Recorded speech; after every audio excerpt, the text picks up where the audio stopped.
Merci. Bonjour à tous. Oui, donc ce travail qui a été engagé, à compter de février, ouais, jusque juillet, avec une réflexion qui avait déjà été initiée chez nous en 2021. Alors la sobriété, effectivement, on connaissait le terme, le concept, et on l'avait d'ailleurs repris, le triptyque de Négawatt, dans notre plan climat. Pour autant, c'était pas affiché, clairement, il y avait pas de stratégie, réelle en la matière. Et puis la notion a grossi en 2021, notamment à travers un travail qu'on a mené dans le cadre de Ville-Pair, sur tout ce qui était économie de la fonctionnalité et de la coopération. Et on a pris connaissance des travaux de l'ADEME, à travers l'étude TERSOB en 2021, ce qui nous a amené à creuser ce concept. Donc la proposition de TEOP de travailler, de rentrer un peu plus dans le vif du sujet est tombée à point nommé. Alors on a d'abord réalisé, enfin c'est un travail transversal effectivement, porté politiquement par le VP, à la transition écologique, et qui portait sur le périmètre interne, enfin des politiques publiques. Donc ça nous a semblé déjà, important de travailler sur ce périmètre-là, et on a repris, le périmètre proposé par l'étude TERSOB, donc les 6 thématiques, évoquées tout à l'heure par Gaëlle, plus on y a ajouté l'eau et l'énergie. Ah, excusez-moi. Donc l'idée, l'objectif effectivement, c'était que le concept soit bien approprié par, les services et les élus, de réaliser un état des lieux pour comprendre, enfin voir où on en était sur la sobriété. Est-ce que, on en faisait déjà, ou est-ce qu'on pouvait s'améliorer pour, justement, dégager des pistes d'action.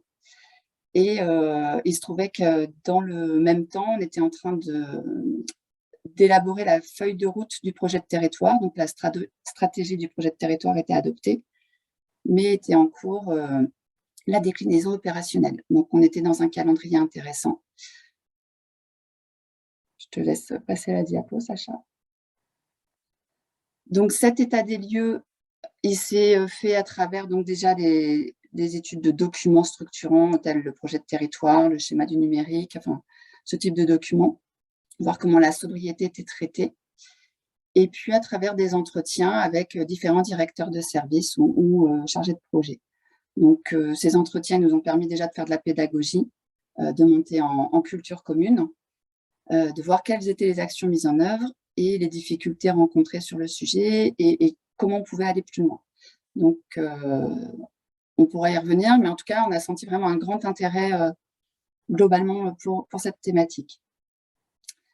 Alors, ce qu'on a pu constater, c'est que le terme de sobriété était pas forcément, le plus approprié pour certaines, politiques publiques, notamment l'alimentation et l'agriculture, où là, on parlera plutôt, de structuration de filières, de circuits courts ou de bio, mais le terme sobriété, Sacha y reviendra, mais c'est pas forcément le plus judicieux. Pareil sur les mobilités finalement, à travers la politique, mode alternatif à la voiture, enfin transport collectif ou, mode doux, on va vers de la sobriété. Pour autant, c'est pas forcément le terme qui sera retenu. Concernant la sobriété foncière, c'était le sujet, on va dire en termes de sobriété, qui était le plus exploré au sein des services. Et d'ailleurs, je crois que c'est le terme de sobriété, on le retrouvait dans la stratégie du projet de territoire, mais sous cet angle, sobriété foncière, et on le retrouve pas mal dans le SCOT. Et il s'est avéré intéressant de faire un travail plus approfondi sur certaines thématiques, soit parce que, justement le sujet était, émergent, avait besoin d'être poussé, ou, aussi pour des histoires de calendrier, de temporalité qui pouvaient être intéressantes. C'est le cas, par exemple, pour l'habitat, puisqu'il y avait il y a un PLH qui est en cours de révision, donc c'était vraiment le bon moment pour intervenir. Et la sobriété a été, retenue comme fil rouge pour l'élaboration de ce PLH, donc on n'en est pas peu fiers. Les achats, pareil, une politique, en cours de définition, donc c'était vraiment le moment d'intervenir, et il y avait une attente des services pour qu'on arrive en soutien. Et avec, la définition du juste besoin. Donc c'était vraiment, un axe aussi, un des objectifs qui est retenu dans cette politique. Le numérique responsable, il s'avère que c'est quelque chose qu'on essaie de pousser depuis longtemps, et l'occasion l'angle sobriété nous permet d'y retourner et d'apporter un éclairage nouveau. Et puis l'énergie, bien sûr, à cause, enfin, notamment liée à l'actualité et à l'urgence. Et là, on pourrait même parler de résilience énergétique.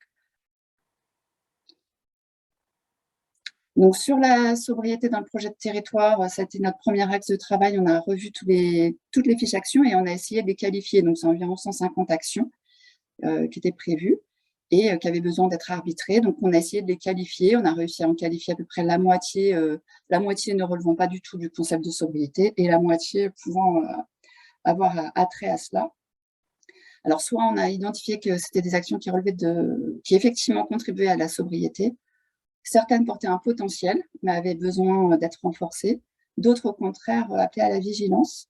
Et certaines, peu finalement, mais ça valait la peine de le signaler, étaient anti-sobres. Et ce travail a permis d'alimenter les débats au moment de l'arbitrage et a été utile justement pour écarter des propositions qui allaient contre la sobriété. On a aussi profité de ce temps pour enrichir les fiches actions. Donc, la temporalité ne nous a pas permis d'ajouter des actions, mais en tout cas de renforcer les actions proposées, notamment avec les pistes qui avaient été identifiées lors des entretiens. Donc, à titre d'exemple, effectivement, on a formé les agents aux éco-gestes, on a pu renforcer la notion de rationaliser les surfaces, communiquer sur le numérique responsable, travailler à développer un écosystème de réemploi de matériaux de construction. Alors, ce qu'on peut dire de ce travail, c'est qu'effectivement, il a permis de clarifier et de s'approprier cette notion parce qu'il y a souvent la confusion avec l'efficacité. Donc, on a aussi senti que dans la sobriété, il y avait peut-être pas d'effet rebond, contrairement à l'efficacité. Donc, ça nous a semblé aussi être une approche intéressante de l'aborder sous cet angle. L'état des lieux, du coup, il a permis de mobiliser, de montrer l'intérêt et de donner envie de continuer. Donc on en est aujourd'hui à une note à l'arbitrage du président pour, ensuite, poursuivre sur les thématiques évoquées, construire une communication aussi à l'intention, au-delà des élus et des agents, à l'attention des habitants et des acteurs socio-économiques. Donc soit à travers un événement, en travaillant notamment avec les chambres consulaires. Et puis, pour les habitants, pourquoi pas construire un défi famille sobriété. On y réfléchit un peu à l'instar de la campagne ADEME sur le désencombrement. Et évidemment, là, on rentre dans l'évaluation à mi-parcours du plan climat, donc ça va être aussi, on va apporter une grande attention à la sobriété dans cette évaluation.